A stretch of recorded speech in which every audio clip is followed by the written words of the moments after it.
Tout a commencé le 1er janvier 2020. Nous avons créé un Discord pour la chaîne YouTube. Et c'est là que l'enquête commence.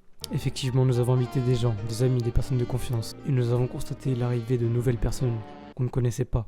Et une personne m'a directement intrigué. Pour conserver son anonymat, nous allons l'appeler Jérémy. Tout allait bien. Nous passions une bonne soirée tous ensemble, environ 9, dans un channel vocal de Discord. Puis Jérémy a commencé à aller en privé avec certains membres du Discord. Inspecteur Pierrot n'est pas dupe. Il a tout de suite remarqué son comportement étrange. Ce Jérémy se faisait passer pour une fille et avait un modificateur de voix. Directement dès son arrivée, elle commença à échanger son Snap et son Instagram afin d'en connaître plus sur nous.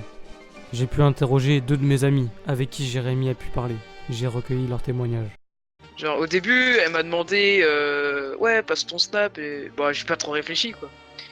Je l'ai passé. Puis après elle m'a demandé de venir chez elle. Genre j'étais là, je m'inquiétais un peu, tu vois, genre j'étais pas serein. Et elle était super bizarre, genre j'avais l'impression de parler à un mec et pas à une fille. Elle parlait genre, elle disait pas elle disait il, des trucs comme ça, c'était bizarre.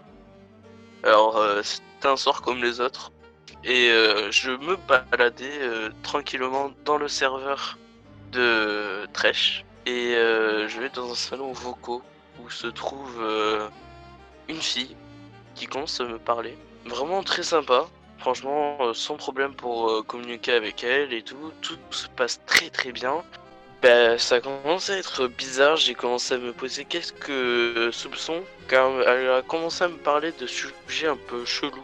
Donc j'ai pas trop compris, et elle a commencé à me demander mon adresse, et quand mes parents n'étaient pas là, chez moi bien évidemment, pour venir.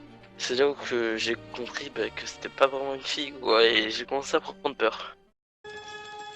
Inspecteur Pierrot ne recule devant rien. Et j'ai pu moi-même aller parler avec cette personne afin de lui soutirer des informations. À un moment, elle s'émute sur la conversation Discord pour soi-disant aller répondre au téléphone. Mais au même moment, elle envoyait des snaps à une des personnes présentes dans le Discord. Et en même temps, elle arrivait à me répondre en message privé sur Discord. Et c'est ça qui m'a mis la puce à l'oreille. Quand elle est revenue, je l'ai soumise à un interrogatoire. Elle n'a pas voulu répondre à mes questions et est partie. Effectivement, j'ai réussi à démasquer un pédophile. C'était un homme, et il voulait juste trouver nos adresses afin de venir. Et je ne veux même pas imaginer ce qu'il aurait pu faire avec nos corps.